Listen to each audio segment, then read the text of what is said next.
Coming to you live from the Great White North, it's Rob Has a Podcast. And now, here's the guy who wishes he could do Raul impressions as good as Nikki can, Jordan Parhar. What's going on, everybody? My name's Jordan Parhar. I'm filling in for Rob Sesternino today to talk some Big Brother Canada 4 to recap week number 6 in the BB Can Grand. And with me today is a great guest, one of my very good friends from real life. I can't normally, I have a lot of Big Brother people on, and it's great to talk, but it's very rare that I can actually have a true friend on the podcast. And that's who I have here with me today. It's the great Sarah Miller from Big Brother Canada 2. Sarah, how are you doing? Doing awesome. Thank you so much, JP. It's so great to have you here, Sarah. This is your first time on Rob Has a Podcast, right? I know! It's like, who knew Mumsy would finally get her shot on Rob Has a Podcast? Today is the day. I've written it down. It is like history is made today. Well, there you go. So, Sarah, lots of pressure for this. You're auditioning for good. Rob. I'm sure he's going to go back and listen to this. So, here you go. Step it up. You've got Greg's hat that he gave you. So you got Chessa here. I do. I'm repping my reality rally gear. Oh, wow. Look and at that. My kid's actually writing me notes right now. We decided this is how we would chat, and it says, "You are so weird, Mom." So, so clearly not a fan. So if you're listening to this in the audio version, we are also live on a Google Hangout on YouTube. You can come check out the video version of this as well later to see Sarah's outfit and her daughter, Chessa. Go to robhasawebsite.com/YouTube for that. And we've also got a live feed correspondent with us as well. He's made it to New York and back in one piece. I think his voice is probably in better shape than mine is. It's the incredible Brent Walgamont, ladies and gentlemen. Brent, how you doing? How was New York for you? Did you have fun? It was good. I got to sleep with you finally. There was that. There was that. I can't believe I actually have a voice after my ranting on Periscope last night. But we'll have more of that throughout the broadcast tonight. All right, good. We need you to have your voice, Brent, because yes, I'm here. Because we got a lot to talk about. There's some good stuff going on. All right, just to set things up for you, we are going to be taking your questions live because this is a live edition of RHAP. So if you have something to say, have something you want to know, make sure you tweet us. You can do so by tweeting using the hashtag RHAP. You can also leave a comment on the YouTube video as well, and we can get your comments that way. Scott St. Pierre is monitoring all of that. And a big thank you to Scott for hanging around with us. And also, we got the chat room going on robhasawebsite.com, so don't forget to leave your comments there. Okay, guys, let's talk about Week 6 of BB Can 4. Raul is evicted last night by a vote of 6-1. Sarah, I mean, you've been the victim of this before, or you've gone through this before, where you've got an ally in the house, they pretty much are responsible for your eviction, and then pretty much right after you go out the door, you leave. That happened on Big Brother Canada 2 with Arlie, and I'm sure Arlie regretted it afterwards. Happened again last season with somebody we know as well. So what are your thoughts on Raul leaving? Were you happy with this result, Sarah? I mean, to be honest, I'm not really sure what the house guests were thinking. I definitely think the better option was for Kelsey to go. I find Raul really entertaining from an entertainment standpoint, so that was definitely disappointing. I think we're losing some of our most entertaining house guests this year, like week after week after week. So that's disappointing. Chessa's mentioning she was not happy. She's a big Raul fan. And I'm just interested to see how the dynamic changes now with Raul out of the game and Kelsey and Jared still in there. So I'm curious to see how this week plays out for sure. I don't like him. Wait, who do you not like, Chessa? I don't like that Raul did left. Why did you like Raul so much? Because he wasn't mean like Kelsey. There you go. He wasn't a mean girl. There we go. Continuing the trend of girls not liking Kelsey. Yeah.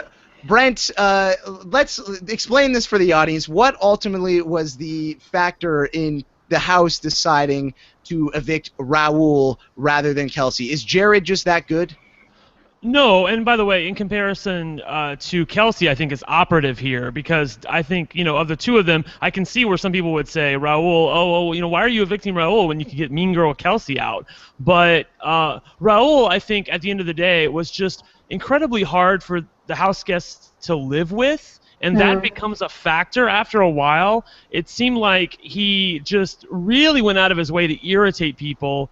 And I know that you two can't say this, but I will say this. I think he was a really horrible house guest. He basically gave his finger to the producers and Canada breaking the have-not rules, and he knew exactly what he was doing. It wasn't anything impulsive. He knew exactly what he was doing, and then he took a drink afterwards after he ate the burger. It was just, it was a mess. I think the producers did a good job in basically showing him to be as inept as he was when he was campaigning to the house guests, and it was probably the worst campaign I've ever seen in my life, where he was basically calling people out as floaters. These are the people that you need to get their vote, and you're talking bad about them. And so I think that even the producers had it by the time he was evicted, and I think they were probably pretty glad that he was gone. My take only. Yeah, Sarah, was this Paul Jackson levels of campaigning by saying to Maddie, I don't need your vote, Maddie. I don't need your vote. I'm talking to these floaters here. Yes, these people I've insulted. I'm talking to them, not you. You have no power. Yeah, I mean, his campaign strategy was definitely on a Paul Jackson level, I will say that. The only thing that surprised me was that he really was, the part of his strategy that I thought made sense is that he was breaking free from the three. And I think that the fact that Kelsey's a better campaigner and just a better player overall should have been enough for her to go home. Like, keep the Paul Jackson, or keep the Sabrina, or keep the person that doesn't really know what they're doing, that keeps pissing everybody off, because they're still going to be a target. Whereas Kelsey has Jared. Like, those two are just such a tight pair that I just don't think it didn't make sense to not break it up when they had the chance. But when Raul ate the food, didn't Joel eat food too?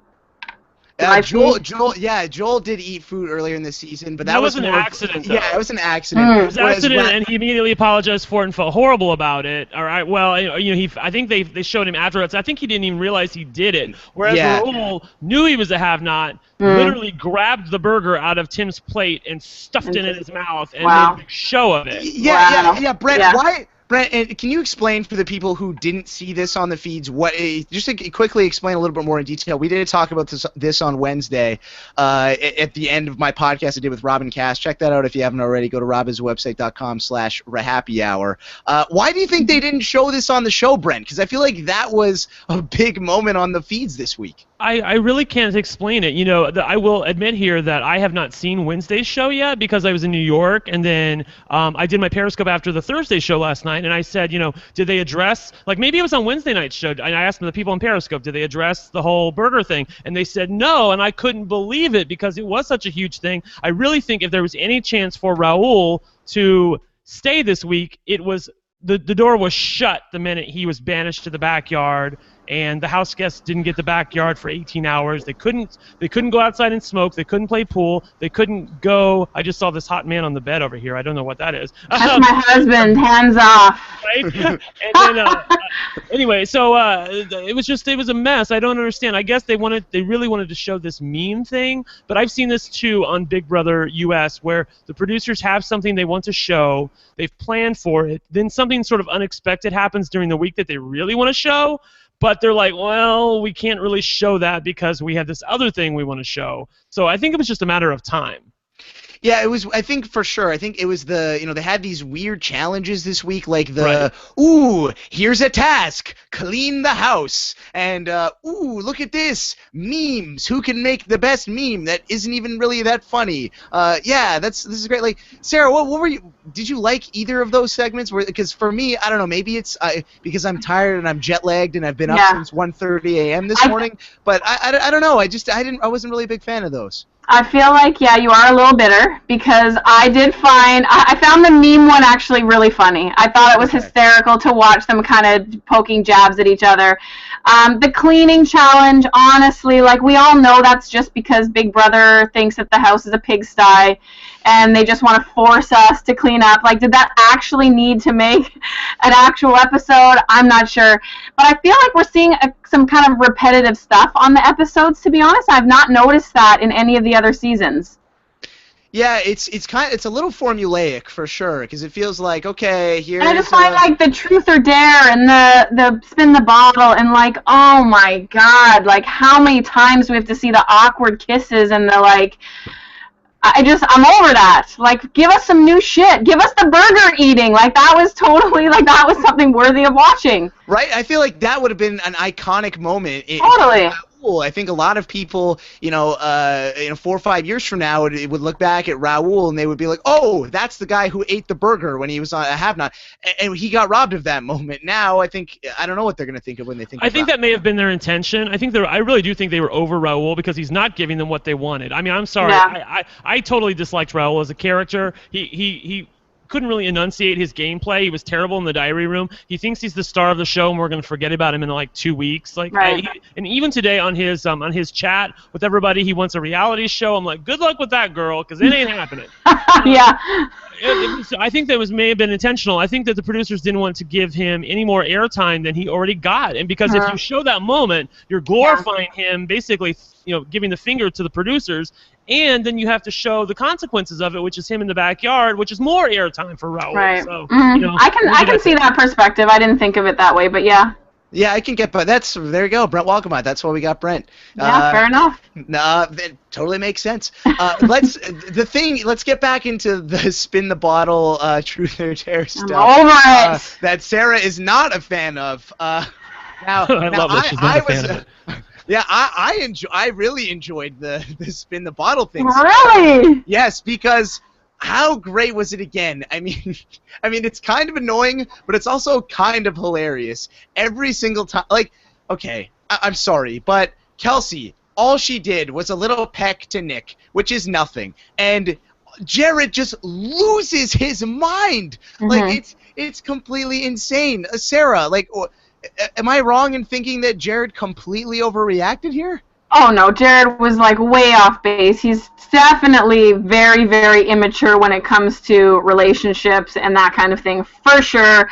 Like, that was ridiculous, and even his explanation to her after didn't even make any sense. Like, you knew I would be jealous. Well, no, the whole point is you shouldn't be jealous, you idiot. But like, it was a bad moment for Jared for sure. But then again, a bunch of the little girls that watch Big Brother might be like, oh, Jared, he's so sweet. Like, he's so jealous and loyal. Like, who knows?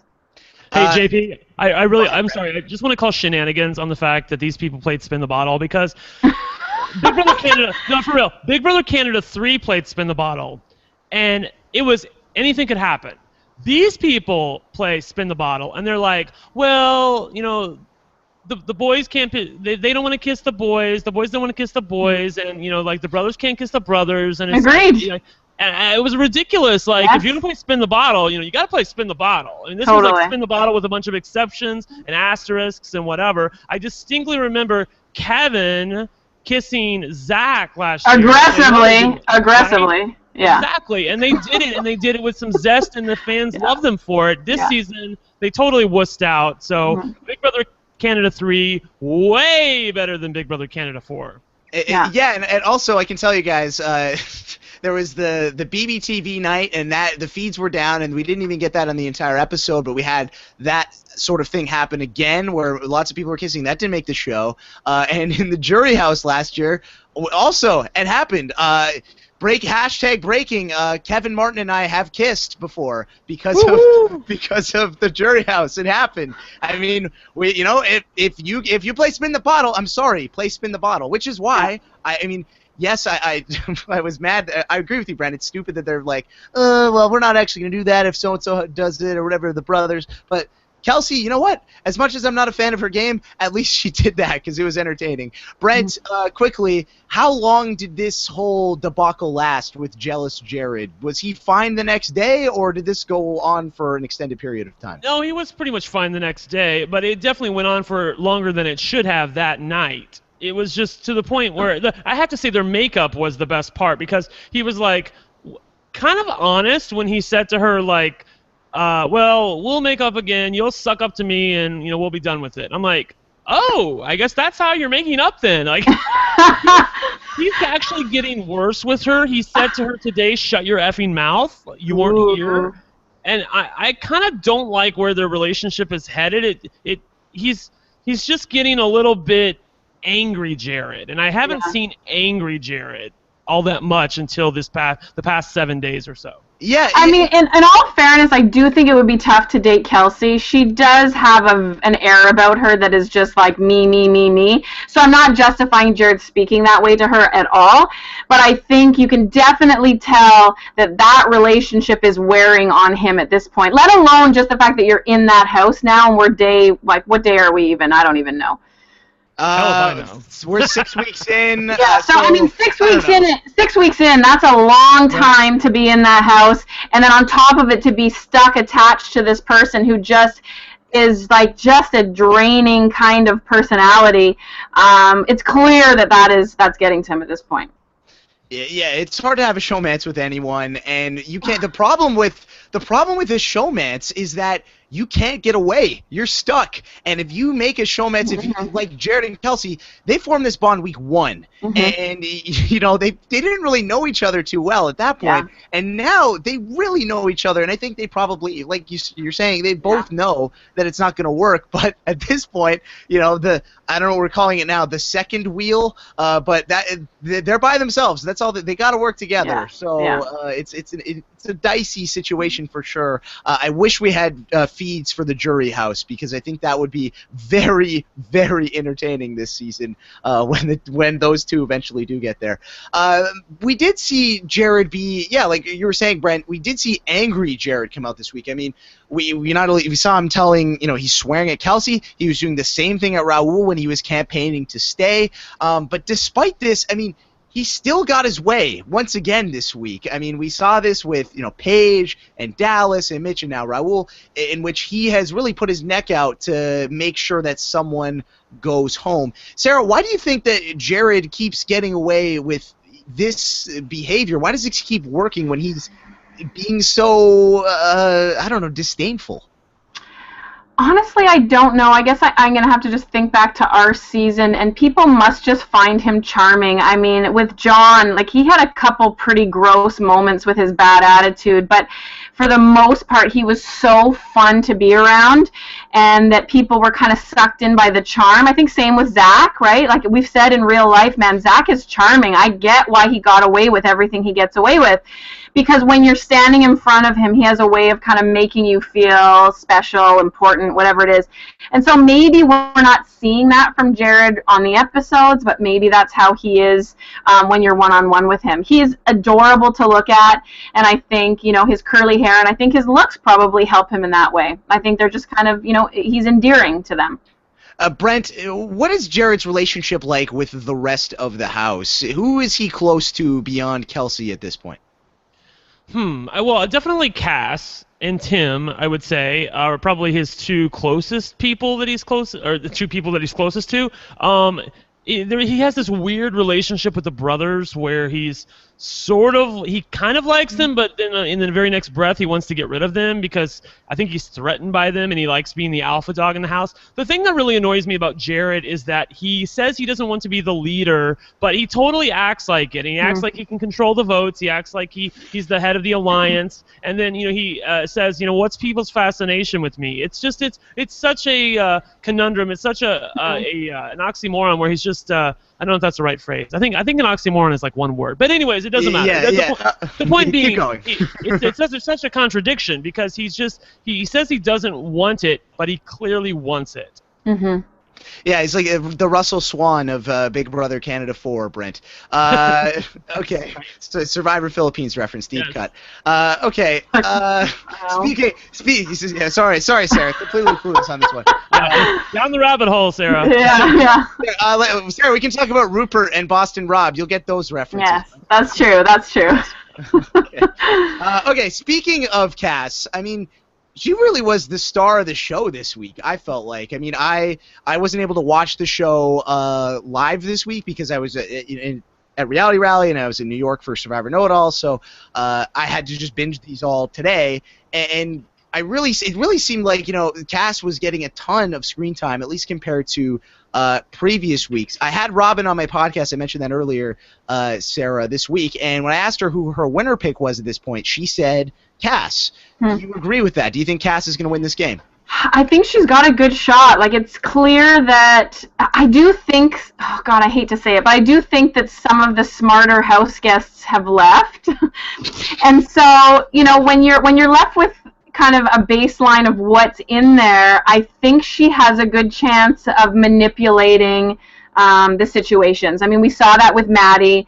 The house guests at this point don't have a ton of people they're super close to. So when someone is giving you what you want, they're giving you the attention you want, they're making you feel like you know what you're doing, that's really hard to just kind of step back and think game-wise. So I think she's got a lot of people in there that are very naive, and she's a really good manipulator.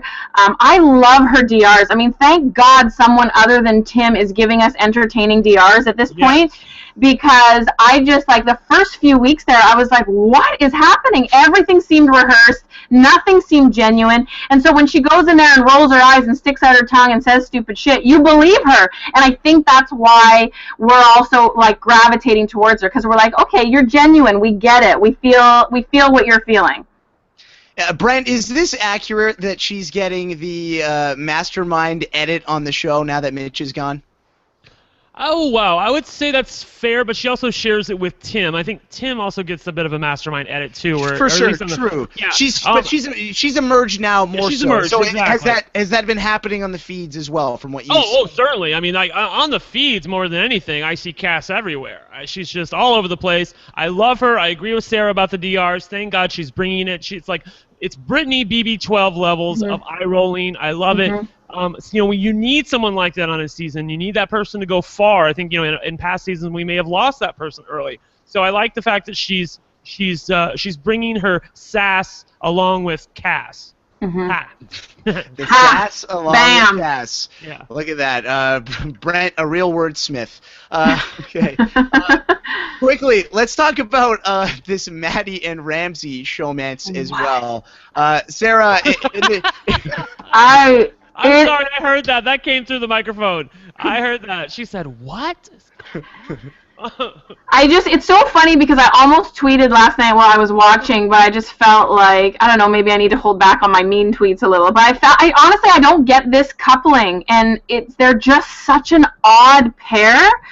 Because I feel like for the most part, Ramsey's like a pretty chill, down-to-earth, like I think the saddest part about the Maddie Ramsey is this is when Ramsey should be emerging. He should be having Cass moments right now where he's coming out and he's getting the good DRs, but I think he's really being held back by Maddie, and I don't understand I do understand how different personalities can click and connect in that house. But this one just seems odd to me. Really? I don't think it seems as odd, only because of this. Ramsey, to me, is such a sweet, charming, like, down-to-earth guy. I really think he just looks past all of Maddie's faults. I really do. There's not a lot to choose from in there. They voted off most of the women, and, and one of the good-looking women is taken, so it's like, it's Maddie or bust at this point, kind of. I mean, Cass is with Tim, Kelsey's with Jared, Nikki's not having it, so it's like, what's he going to do? He wants a little lovin', and not a lot of lovin', but a little lovin', and I think they're sort of dysfunctional in the way that some couples are. They're even more dysfunctional than Kelsey and Jared. Yeah. Because they're so opposite in the way that they interact with people in the house. So Brent, because I don't watch live feeds as much as you do, but what is the deal with Maddie and her boyfriend, and like what does Ramsey know about that? Like what is that whole dynamic? She's let it be known that she has a boyfriend, but I don't think it's not to the level of, oh my God, I have a boyfriend, I can't do this. Like in Austin from BB16 or BB17 last year when he for the first 4 days when he said that. Shade. Yeah, right. We remember those days. She has a boyfriend, but I'm sure that relationship is pretty. It's pretty like I have a boyfriend. He's down the street. We hook up every now and then, kind of thing. He's a cool guy, kind of thing. It's not like, oh my God, it's my boyfriend. He's love it here on after. So I gotcha. I don't think anybody's really all that bothered by it. In fact, I really don't hear it come up all that often. Yeah. Okay. Yeah, I think Maddie, did she not say, was it last week or the week before, Brent, that she was kind of, she had some agreement with her boyfriend, whether she could kind of just go in there to like manipulate the guys? Because didn't she say she was manipulating Ramsey, or did I just dream that? Oh, she I feel like her DRs are alluding to the fact that she actually has feelings for him. Yeah, that may have morphed. I think that maybe at first, I think she definitely did. In fact, she definitely did say she was manipulating Ramsey, or that she can manipulate Ramsey. I don't know if she said she was, but I think her feelings have sort of morphed into I really like this guy. I really see some good in him, and that really attracts me. Because remember, she was on Nick for a while, and then it sort of she slid on over to Ramsey. So I think that's just how she behaves. I've equated her. She is Allison from BB4. She is Erica from BB7 All Stars. She's a bit of a slut. Love you, girl, but you're a bit of a slut. She goes around to different boys. She likes to have her way with them. She doesn't like any of the girls for the most part. I'm stunned at how she's getting along with Cass right now. I mean, I know Cass is just playing her, but I can't believe that Maddie isn't playing her back, because Maddie on the live feeds and in the diary room is saying that she likes Cass. She can work with her. She doesn't have it out for her like she used to. Remember, 2 weeks ago she was saying Cass is grass. Yeah. To at least to be able to get along with her. Hats off to Cass, really, for really turning that around, because it seemed like that relationship was impossible to repair, and here we are. I mean, I don't know, 3 weeks later or whatever, and we still have Cass, we still have Maddie, and we still have Kelsey all in the house. So very entertaining. But yeah, also props to Maddie. You know what? Guys get away with doing that kind of stuff all the time. If Maddie can pull that off, more power to you, Maddie. And it seems like it's helping her in the game. I mean, it's very rare that, like you said, Brent, I mean, Allison and Erica are really the only ones I can think of where somebody is kind of like has a relationship with someone and then they move on to someone else and they make it kind of somewhat deep into the game. And I feel like Maddie is poised to make a bit of a deep run here. And here's the thing. I'm rooting for Maddie, and I love Cass. I would love to see actually, I don't really want to see that because then it'll be two girls against each other. And I want to see if a girl can beat a boy behaving like Maddie is doing. Because I really like her game for the most part. She is a little bit haphazard. She is a little bit slapdash in how her HOHs go. But I think that she could win the game, especially with the makeup of the jury. Because the jury is basically straight boys and gay boys at this point, so that's what it's probably going to be, because they voted off all the women early. So I think that she could win. I really do. Yeah, I agree with you, Brent. I mean, which is crazy because I never would have said that. Probably, I mean, I don't even know if I would have said that a week ago. But I think that this is a season where the stats are really going to matter. Maddie has the stats to back it up at the end of the game, at least so far, especially if she can build upon that resume. And like you said, I think the fact that it was just all girls that went out right away, the girls that did not like Maddie, they're not on this jury. They're not going to be the ones voting at the end of this game. Right. And I think that's really going to help them out a lot. So it should be interesting. I mean, yeah, Maddie winning BB Can 4. Right. I mean, it can happen. As long as I can get one of them. If it's either Cass or Maddie at the end, I'll be swell. Yeah, I'm with that. So Sarah, who is your pick to win then at this point? I would say I would love to see Cass win. I think I really love Joel. I don't know that he has what it takes to win now that we're at this point in the game. It's sad that I love Tim and Nikki so much, honestly, because I really do want a Canadian to win Big Brother Canada, but I love both of them as characters. I think Nikki just kills me. Oh my God, I love watching her. Like, that was epic. Bringing Nikki on to this season just brought a whole other level of entertainment. But so I would say probably my vote's with Cass or Joel. Cass or Joel.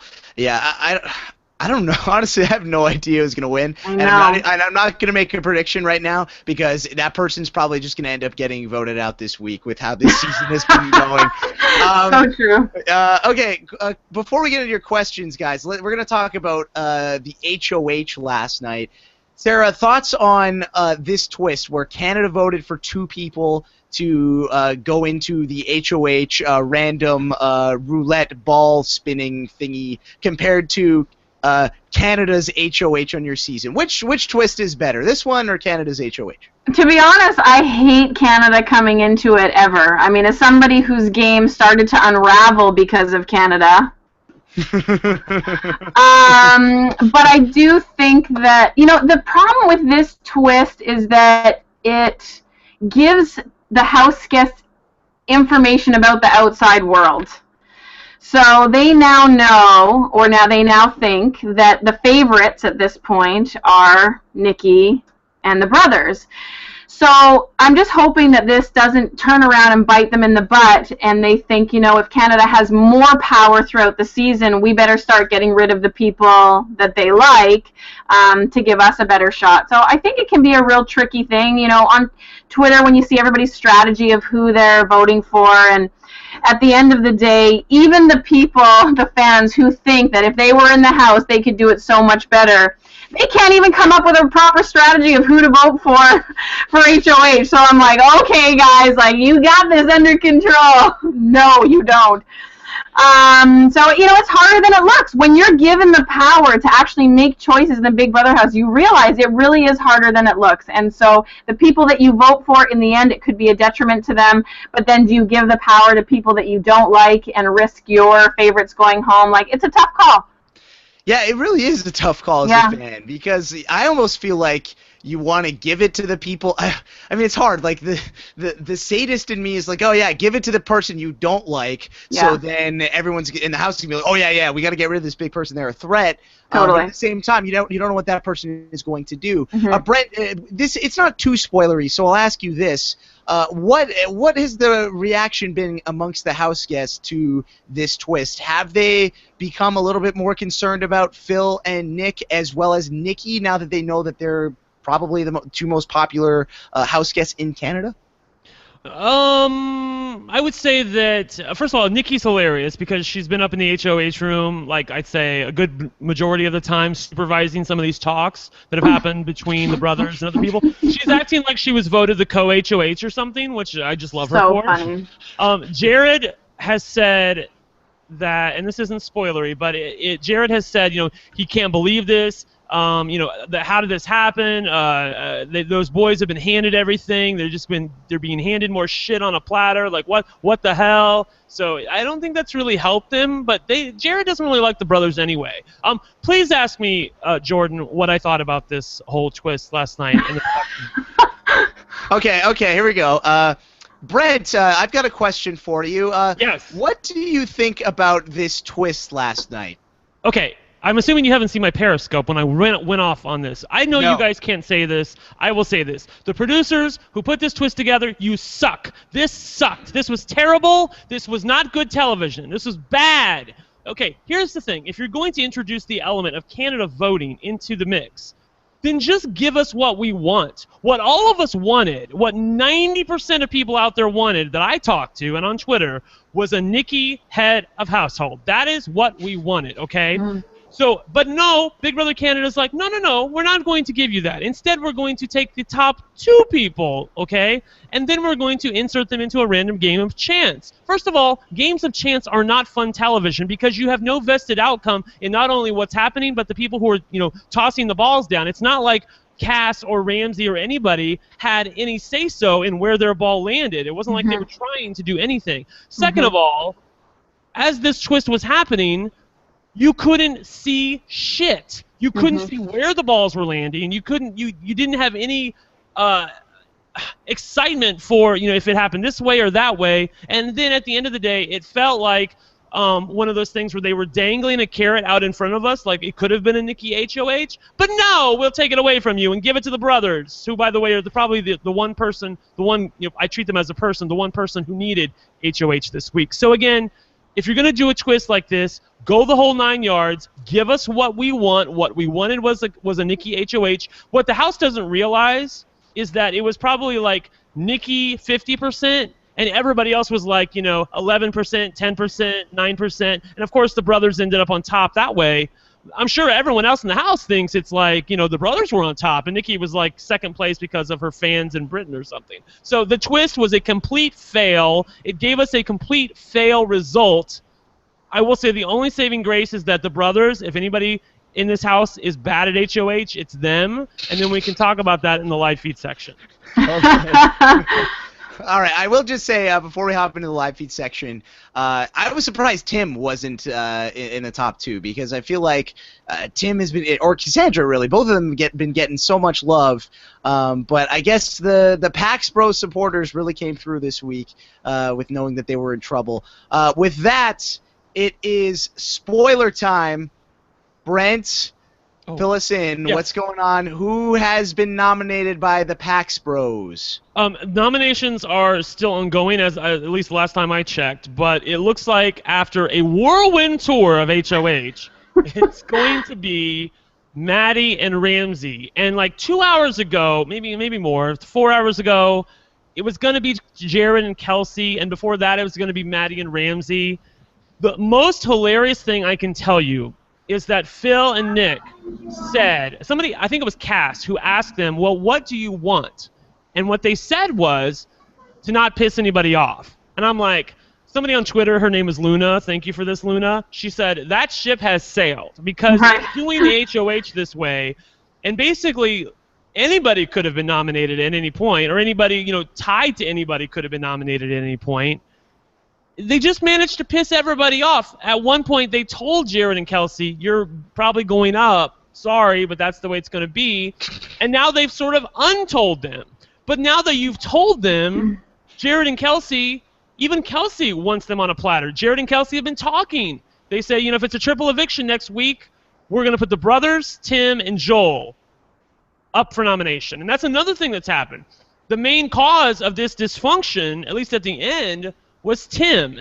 And Taryn and I have been talking, Taryn is one of the other live feeders. He gave him a compliment, gave Tim a compliment, said he's been playing great.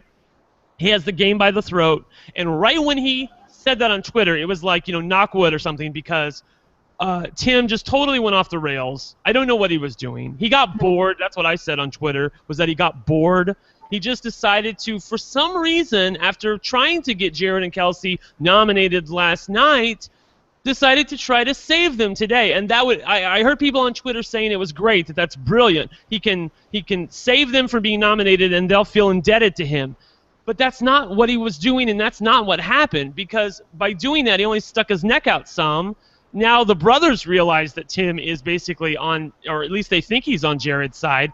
Jared and the brothers then started talking, and each realized that Tim has equally been telling each one of them, I want you to win the game. No, I want you to win the game. So now Tim is on people's radars where he wasn't otherwise. So it's just a mess. I mean, I can't even, in the time I have, I can't even tell you guys how many times it changed from last night to today.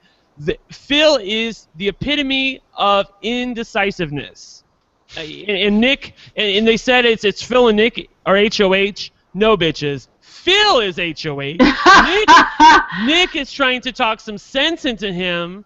He is trying to tell him, look, I don't trust Jared. I think at one point he was trying to get him to nominate Jared anyway, and Phil's not listening at this point. Phil said this to Jared as a man. He said, I would be honored to go to the end with you. And the thing is, I actually believe that. But the thing that Phil's not seeing is that Jared does not believe that. No. Jared wants them out. I mean, he's lying to their faces. He's telling them, I would go to the end with you guys. We're the people at the top of the totem pole. We shouldn't be trying to knock each other off, or the people at the bottom will just get to the end.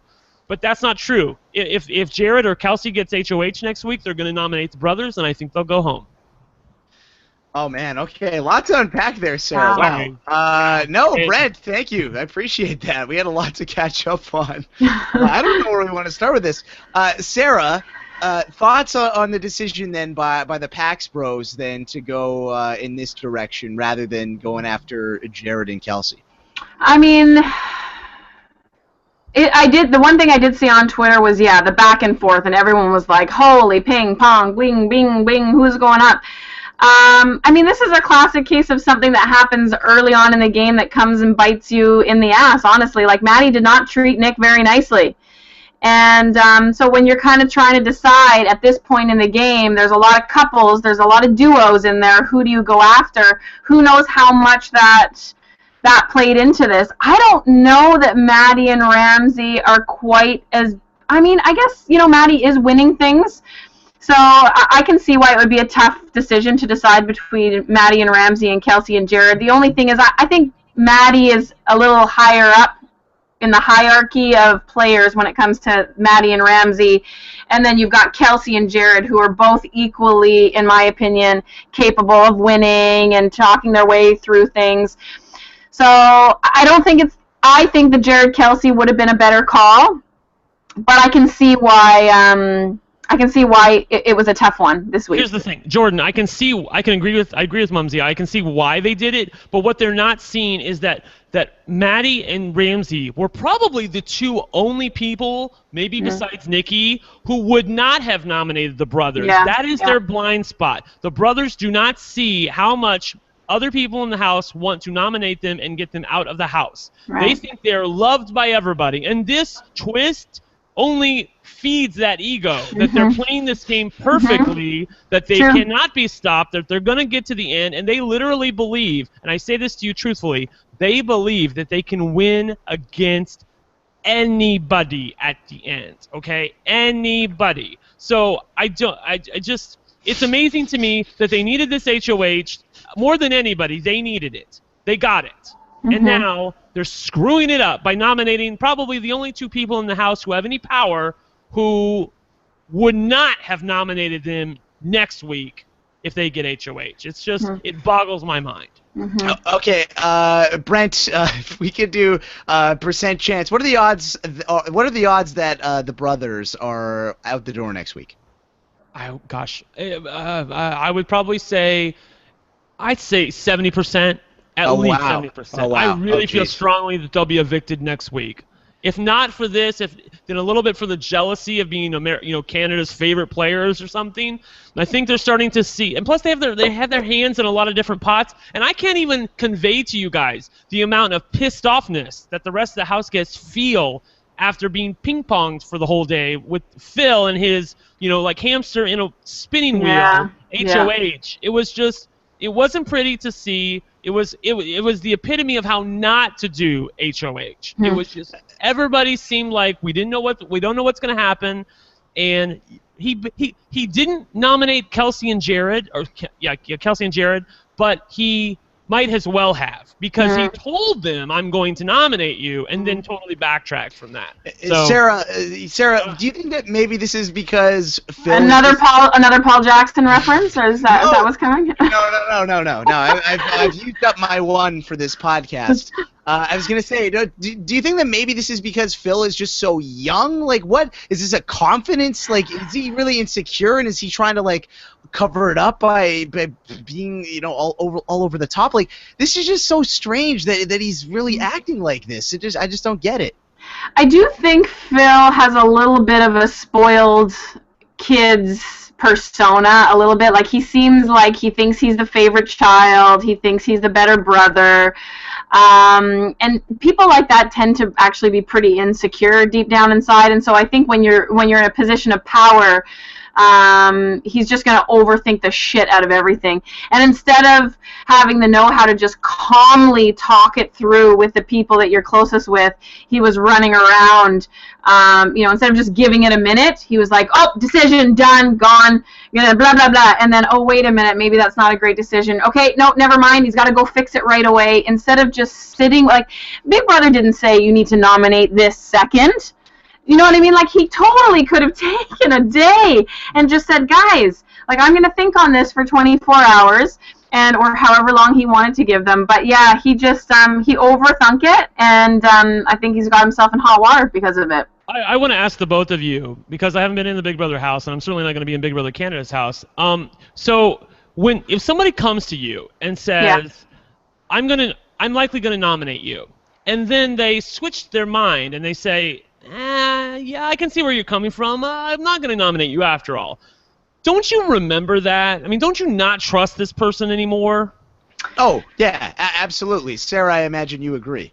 I mean, I would agree. I don't have that experience. I have the experience of being told you're not going to be nominated, then getting nominated, and then going home. So I don't have the experience of having to live after being nominated.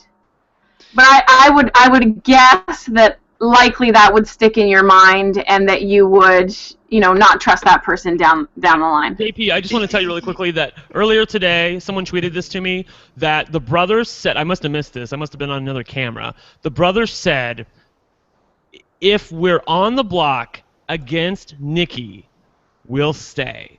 They actually believe this.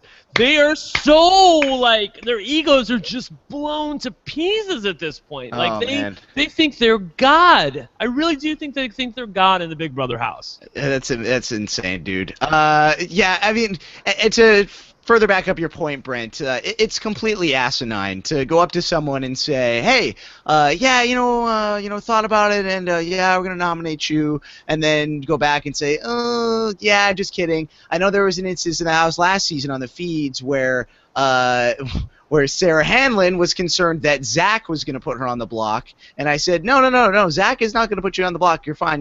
She's like, no, I know he is. I've just got a feeling he is, whatever. And just because she had that feeling of insecurity that Zach was going to go put her up, she wanted to flip on him just from that. So as soon as you say to someone, hey, I'm probably going to put you on the block, for the most part, I think people are going to be maybe not going to completely flip on you, but they're definitely going to be a lot more uneasy about you. I mean, that's just human nature, right? I mean, if you're going to think about it once, then what's going to change you from thinking about it again? You're showing that that person is expendable to you when you say, hey, I'm going to put you up on the block, and not as a pawn, but just as like, hey, I'm putting you up. One of you two is going to go home. It's just I will say know what the Pax Bros are thinking. I will say really quickly, just so you guys understand what's happening. Kelsey went and talked to the brothers, and the brothers basically said, we're going to nominate you. And Jared, in so many words, obviously it didn't happen like that. It was like an hour-long conversation. So then Kelsey goes back to talk to Jared, and if not for Kelsey, I really do think they would have been nominated. But Kelsey, because Jared said, I don't even want to talk to them. I'm like, where is the good player that I've seen? I mean, say what you want about Jared, but he has been a good player. He's insulated himself fairly well for the past, at least the first half of the game. He said, he doesn't even want to talk to the brothers. He's pissed off about this. I don't even think he really would have went to talk to them. Then she got him to talk, and she got Tim to go with him and said, Tim, you need to go with Jared. Jared can't talk to the brothers. He needs you to go with him. The brothers will listen to you, and that's where this whole thing went downhill. So, again, props to Kelsey. Looks like she saved her man and herself. I'll give her that. But it wasn't pretty. It's crazy. Kelsey just keeps on surviving, and if the brothers really are imploding, so I mean, to me that says that she's gonna just keep moving along in this game, and it's crazy. She just seems to have 9 lives. It's very interesting. Okay, quickly, let's just take a few questions before we get out of here, guys. So this one comes from Soren Crane, and Soren Crane says, with the people in the house, what is the best possible final 2 pairing? What is the worst possible final 2 pairing? Okay, Sarah, I'll throw this to you. As a fan, best possible final 2 pairing.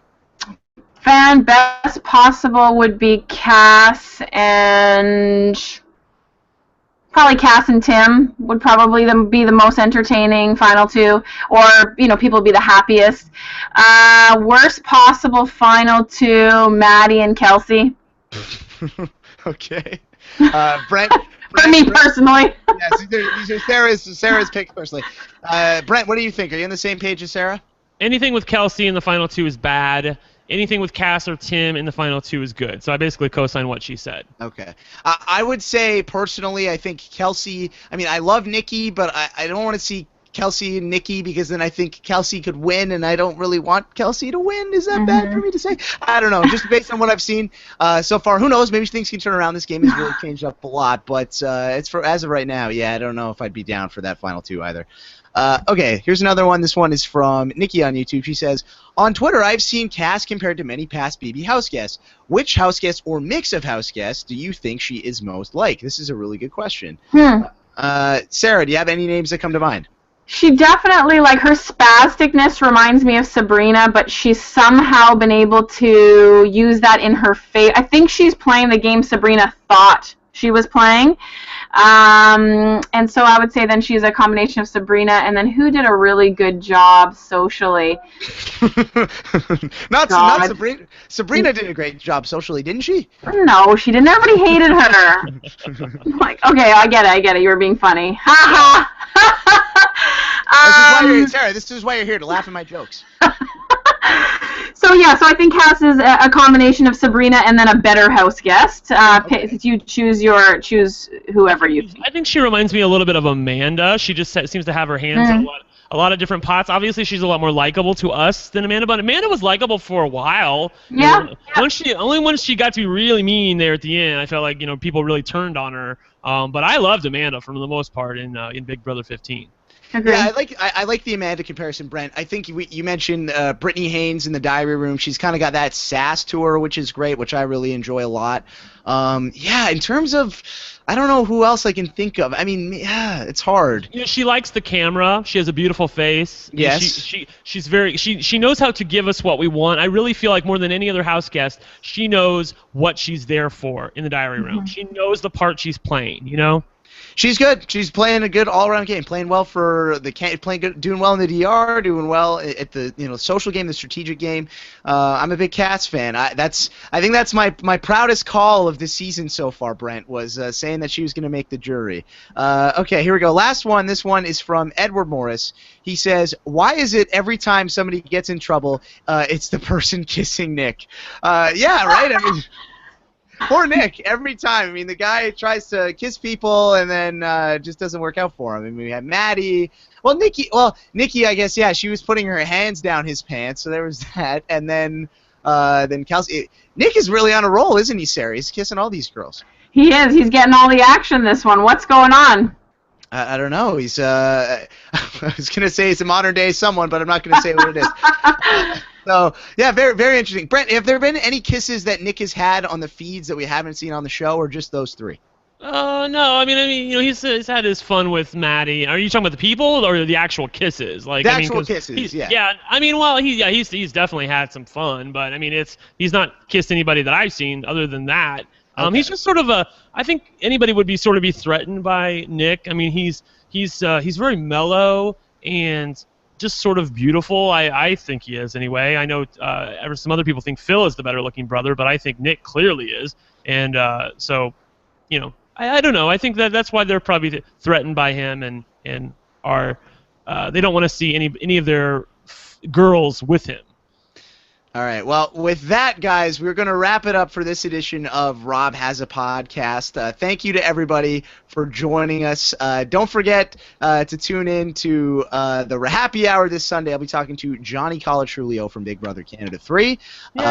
So don't forget to check that out. Should be really fun. Brent, I think you're there, right? You're there on Sunday with us, I believe. Oh, am I? Okay, good. I'm glad you told me. I don't want to miss. Yeah, I think you're. Yeah. Another podcast. Yeah, I think Brent's here on Sunday. I might want to switch that around because I don't know if I can handle the sass of Brent and Johnny on the same podcast. But I don't know. Yeah, you might want to put the robot on. Yeah, maybe that's one for Taryn. I feel like Taryn good and Johnny. Good job on getting that one. Yeah, well done. It'd be a good balance with those two. We need a hashtag, guys. So for those of you in the chat, if you guys could give us some ideas for the hashtag for this episode, that would be great as well. Don't forget to subscribe to Rob Has a Podcast so you don't miss an episode of Rob's Big Brother Canada 4 coverage. Go to robhaswebsite.com/iTunes for all of that. And don't forget to subscribe to the podcast there. Rob's got a really busy schedule this week. If you're a Survivor fan, he's got the recap podcast with Richard Hatch, which I believe he is recording today, and he's also got the voicemails with Eric Stein coming up this weekend. So don't forget to check that out. Survivor Know-It-Alls was live this week. That's why my voice is so gone, because I was there in attendance. So if you haven't seen the video of that, definitely check it out. It's a really, really fun night. Highly recommend. Yes, that. Check it out. Ethan Zahn, winner of Survivor Africa, frickin' Survivor Royalty, was in the house and came up on stage to talk with everybody. That was great. No, it really was. I loved Ethan. He's awesome. I wish he could have stuck around more because that was a lot of fun. Okay, looking at the hashtags. There's not really a lot to choose from for this one. We have hashtag Brent is Bay. I kind of like that one, Brent. I think that one kinda works. Give it to, come on, it's Mumsy is Bay. Please, listen, last time people complained people complained that I ranted too long and that you didn't get enough Netta. So you need to do something about Sarah for this one. Come on. Seriously. I don't want to hear it from these people anymore. Okay, so maybe hashtag hot guy on the couch in reference to Yes! the man behind Sarah. That's Jay Miller hanging out in the background of this podcast on the YouTube video. If you haven't checked it out. Amazing. Go to robbinswebsite.com/YouTube if you haven't seen that already.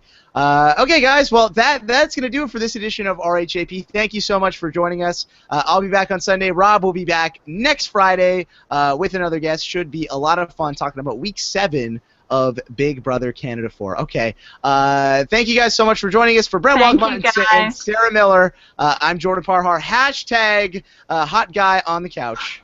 We'll talk to you soon. Take care. Peace out.